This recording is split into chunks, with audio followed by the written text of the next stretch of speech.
स्वागत है आप सभी का आज की इस वीडियो में। आज की वीडियो में हम वार्षिक परीक्षा 2023 कक्षा 6 विषय हिंदी का क्वेश्चन पेपर शो करने वाले हैं और यह क्वेश्चन पेपर आपकी परीक्षा के लिए बहुत ही इम्पोर्टेंट है। सो सभी स्टूडेंट इस क्वेश्चन पेपर को ध्यानपूर्वक देखेंगे क्योंकि यह क्वेश्चन पेपर आपके लिए बहुत बहुत बहुत ज़रूरी है, क्योंकि ऐसे ही क्वेश्चंस आपको आपकी वार्षिक परीक्षा में देखने को मिलेंगे।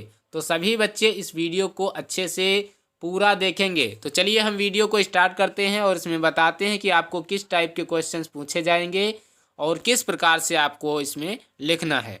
तो देखिए यहाँ पर ये हिंदी मंजरी का क्वेश्चन पेपर है। मंजरी जो आपकी पुस्तक का नाम है और इस पेपर को करने के लिए 2 घंटे का समय दिया गया है और पूर्णांक इसका 50 का है, जैसा कि आपका रहता है।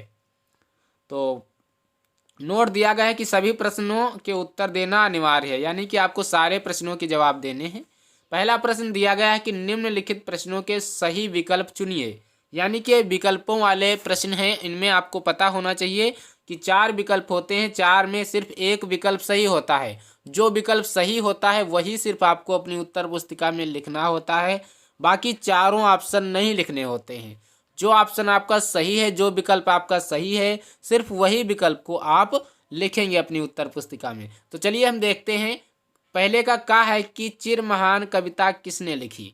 तो इसमें लिए देखो 4 ऑप्शन दिए गए हैं। पहला तो है श्रीधर पाठक ने। तो इसमें ये पूछ रहा है कि क्या जो चिर महान कविता है उसको श्रीधर पाठक ने लिखी है, या फिर दूसरा ऑप्शन बता रहा है कि क्या महादेवी वर्मा ने लिखा है, या ऑप्शन नंबर सी है सा है कि क्या सुमित्रा नंदन पंत ने लिखा है, या फिर डॉक्टर हजारी प्रसाद द्विवेदी ने लिखा है। तो इनमें से आपको 4 ऑप्शन में सिर्फ चुनकर लिखना है कि कौन सा ऑप्शन इसके लिए सही होता है। तो जो चिर महान आपका जो पाठ है उसको जो लिखने वाले हैं वो हैं सुमित्रा नंदन पंत, यानी कि जो आपका ऑप्शन है वो ऑप्शन नंबर सा सही है। तो आपको सिर्फ अपनी उत्तर पुस्तिका में उत्तर नंबर 1 का डाल करके सा लिखना है, उसके बाद सुमित्रा नंदन पंत लिख देना है। इस प्रकार से आपको करना है। तो इस आधार पर आपका सा वाला सही होता है। सुमित्रा नंदन पंत जी ने चिर महान कविता नामक पाठ को लिखा है। इसके बाद खा है मोइना। मोइना को क्यों क्यों लड़की नाम दिया था, यानी कि जो मोइना थी आपकी जो क्यों क्यों नामक पाठ है उसमें मोइना एक कैरेक्टर है, मोइना एक लड़की है जिसको क्यों क्यों लड़की के नाम से जाना जाता है। वो क्यों क्यों लड़की नाम किसने दिया था, इसका आंसर आपको बताना है। क्या उसके ग्राम प्रधान ने उसको क्यों क्यों नाम से पुकारा था, या फिर बा वाला ऑप्शन है शिक्षिका ने, या फिर सा आदिवासी लोगों ने, या फिर दा गांव के पोस्ट मास्टर ने।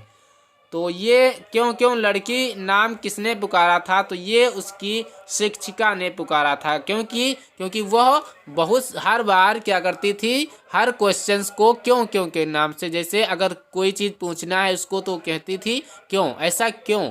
तो इस प्रकार से उसका नाम क्यों क्यों लड़की पड़ गया। इसके बाद गा वाला है बाबा भारती के घोड़े का नाम था। तो आपको बताना है बाबा भारती के घोड़े का क्या नाम था।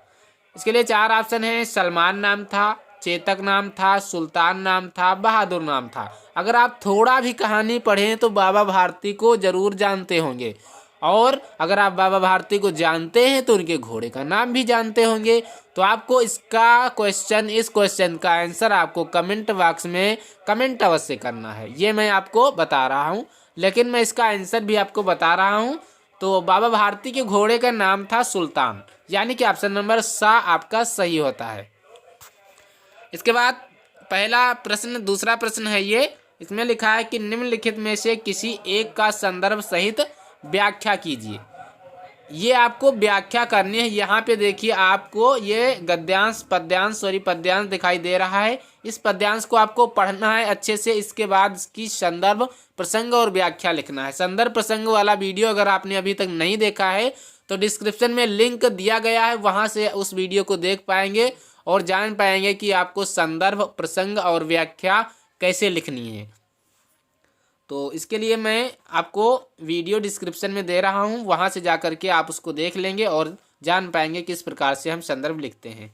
तो चलिए बढ़ते हैं वीडियो की तरफ। इसमें लिखा है खग उड़ते रहना जीवन भर, भूल गया तू अपना पथ और नहीं पंखों में भी गति, किंतु लौटना पीछे पथ पर, अरे मौत से भी है बदतर, खग उड़ते रहना जीवन भर। तो इसमें आपको ये किस पाठ से लिया गया है, इसके लेखक कौन हैं, क्या कहा गया है इसमें, ये सब आपको लिखना है। इसके बाद अथवा में दिया गया है, या तो आप इस पद्यांश को करेंगे या फिर आप दूसरा वाला ये दिया गया इसमें इसको कर सकते हैं। दो में से एक आपको करना है। तो इसमें लिखा है, भाई सूरज जरा इस आदमी को जगाओ, भाई जरा इस आदमी को हिलाओ, यह आदमी जो सोया पड़ा है, जो सबसे देखकर सपनों में खोया पड़ा है। तो ये भी आपको बताना है कि किस पाठ से, लेखक कौन है और इसमें क्या कहा गया है। इसके लिए आपको 10 नंबर दिए जाएंगे। यहाँ पे देखो ये नंबरिंग दी गई है, यहाँ पे इसको करने के लिए आपको 10 नंबर यहाँ से मिलते हैं। इसके बाद दूसरा प्रश्न है, ये दूसरा नहीं तीसरा है, नंबरिंग मिस्टेक है, कोई दिक्कत नहीं है, ये हो जाता है अक्सर, ये मिस प्रिंटिंग है। निम्नलिखित में से किन्हीं 5 प्रश्नों के उत्तर दीजिए। 5 प्रश्नों के उत्तर देने हैं। यहाँ पे आप देख पाएंगे 6 प्रश्न दिए गए हैं, 6 में से सिर्फ आपको 5 करने हैं और 1 छोड़ देना है। तो दूसरा है इसमें 3 गुणे 5, यानी कि 3 नंबर का एक क्वेश्चन है और 5 करने हैं। तो इस आधार पर 15 नंबर यहाँ से मिलने वाले हैं आपको। तो पहला प्रश्न है, ट्रक को देखकर मधुर ने अपनी माँ से बाढ़ पीड़ितों के बारे में क्या कहा, ये आपको इसका आंसर बताना है। और इसके बाद दूसरा है, युवक और युवती द्वारा चलने की आज्ञा देते समय माँ ने क्या कहा। इसके बाद तीसरा है क्वेश्चन की, खोग नंग में भी जान है, सान तोम्ब ने ऐसा क्यों कहा। इसके बाद चौथा प्रश्न है, मौत से भी बदतर क्या है। मौत से बदतर क्या है, अभी हमने इस पोएम में पढ़ा कि मौत से बदतर क्या है। इसके बाद पांचवा प्रश्न है, हामिद के क्या कहने पर बुढ़िया अमीना का क्रोध तुरंत स्नेह में बदल गया।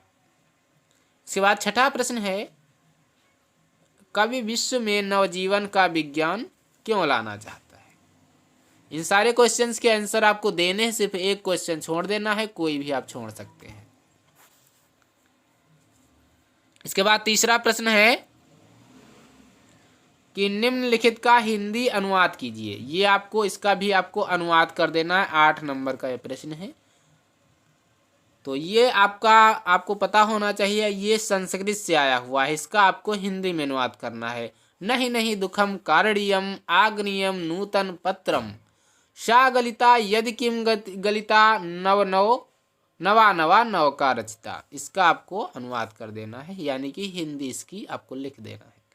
और चौथा प्रश्न है, निम्न में से किन्हीं 2 के उत्तर संस्कृत में दीजिए। ये 6 नंबर का प्रश्न है। 2 गुणे 3, हाँ 2 गुणे 3 बराबर 6, यानी कि 2 प्रश्न करने हैं, 3 नंबर का एक प्रश्न है। पहला है कि नया का रचिता। तो यहाँ पे देखो अभी लिखा है नया नौका रचिता, तो कुछ नहीं करना, आपको नौका लिख देना है कि नया नौका रचिता। दूसरा प्रश्न है, कस्य भवने पासवाह आसन, कस्य भवने पसवाह आसन। इसका आंसर आपको बता देना है। तीसरा प्रश्न है, नृपस्य नासिकाय उपरि काह उपविशते, यानी कि जो राजा था उसके नाक के ऊपर कौन बैठा था, ये आंसर आपको बताना है। आपको पता होना चाहिए मक्खी बैठी थी, तो वो भी आपको लिख देनी है। पांचवा प्रश्न है कि अपनी पाठ्य पुस्तक से 4 पंक्तियों की कविता लिखिए जो इस प्रश्न पत्र में ना आई हो। ये 5 नंबर का है। क्या करना है, आपको 4 लाइनें लिख देनी है, वो भी हिंदी की 4 लाइनों की आपको एक कविता लिखनी है। और ध्यान रखना है कि वो कविता इस पेपर में, इस प्रश्न पत्र में ना आई हो, वही आपको लिखना है। छठा प्रश्न है, महान व्यक्तित्व पुस्तक से किसी एक पाठ का सारांश अथवा किसी महापुरुष का वर्णन अपने शब्दों में लिखिए। ये 6 नंबर का प्रश्न है। इसके बाद 7वां है, संज्ञा किसे कहते हैं, इसका आपको जवाब देना है। और जातिवाचक संज्ञा को उदाहरण सहित भी आपको समझाना है। संज्ञा की परिभाषा यानी कि संज्ञा की डिफिनेशन देनी है, नाउन की डिफिनेशन देनी है। इसके बाद जो जातिवाचक संज्ञा होती है वो क्या है और उसका एग्जाम्पल लिखना है, 6 नंबर में है। 8वां प्रश्न है, निम्न में से किन्हीं दो शब्दों के दो दो पर्यायवाची लिखिए। ये भी 4 नंबर का है। जैसे खग है, आँख है, पद है, आशा। पर्यायवाची का मतलब होता है अन्य नाम।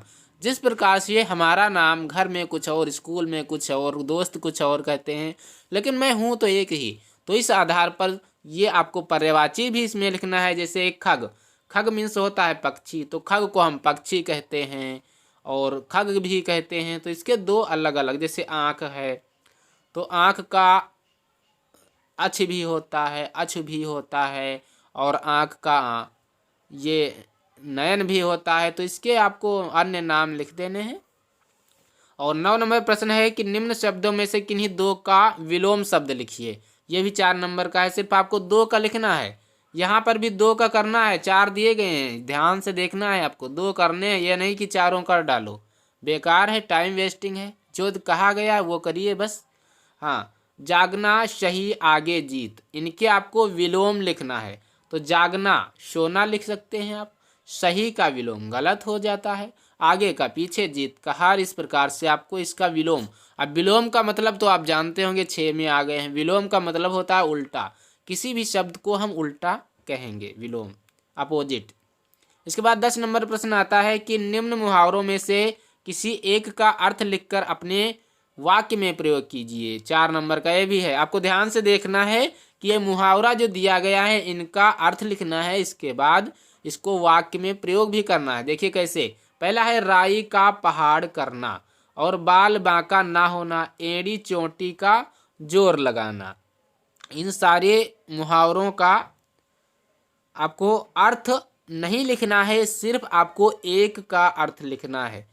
3 दिए गए हैं, एक आपको करना है। 11 नंबर प्रश्न है बालक अथवा फल शब्द का प्रथमा विभक्ति में एक वचन एवं बहुवचन का रूप लिखिए। ये भी आपको 2 नंबर में मिलेगा। तो आपको लिख देना है प्रथमा विभक्ति में एक वचन एवं बहुवचन का रूप लिखना है। तो बालक का क्या होता है आपको लिखना है, बालकः, बालको, बालकाः। तो एक तो बालक लिख देना है, बालकाः, उसके बाद बालकाः लिख देना है। और इसके बाद 12 नंबर प्रश्न है पठ धातु का उत्तम पुरुष में एक वचन एवं बहुवचन का रूप लिखिए। ये उत्तम पुरुष में पठ धातु का पूछा है, यानी कि पढ़ना।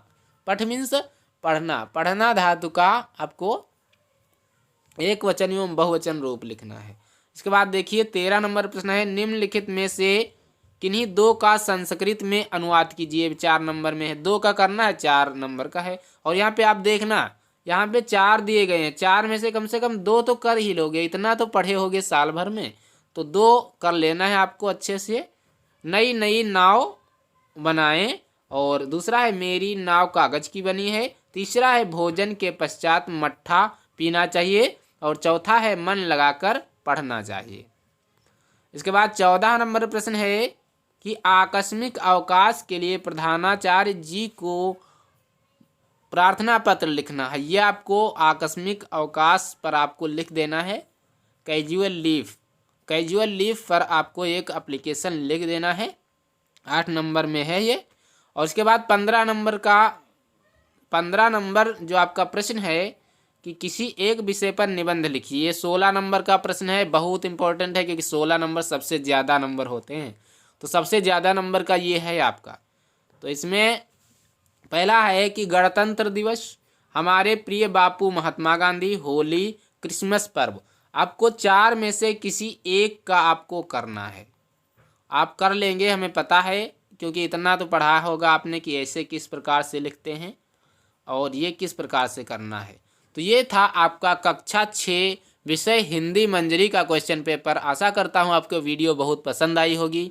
वीडियो पसंद आई है तो वीडियो को लाइक करें, चैनल को सब्सक्राइब करें और अपने दोस्तों के साथ इस वीडियो को शेयर करें, ताकि उन्हें भी इस वीडियो का लाभ मिल सके और वो भी अपने जो एग्ज़ाम है उसमें अच्छे से कर पाएँ। और अगर आपको किसी अन्य सब्जेक्ट का क्वेश्चन पेपर चाहिए तो भी आप हमें कमेंट बॉक्स में कमेंट अवश्य करें, हम आपको उस सब्जेक्ट का क्वेश्चन पेपर अवश्य प्रोवाइड कराएंगे। और आपको इस चैनल को सब्सक्राइब करके रखना है, जैसे ही आपको कोई नया क्वेश्चन पेपर हम डालेंगे आपको तुरंत नोटिफिकेशन पहुंच जाएगी और आप उसे अच्छे से देख पाएंगे। तो आज की वीडियो में इतना ही, मिलते हैं अगले वीडियो में, तब तक के लिए नमस्कार।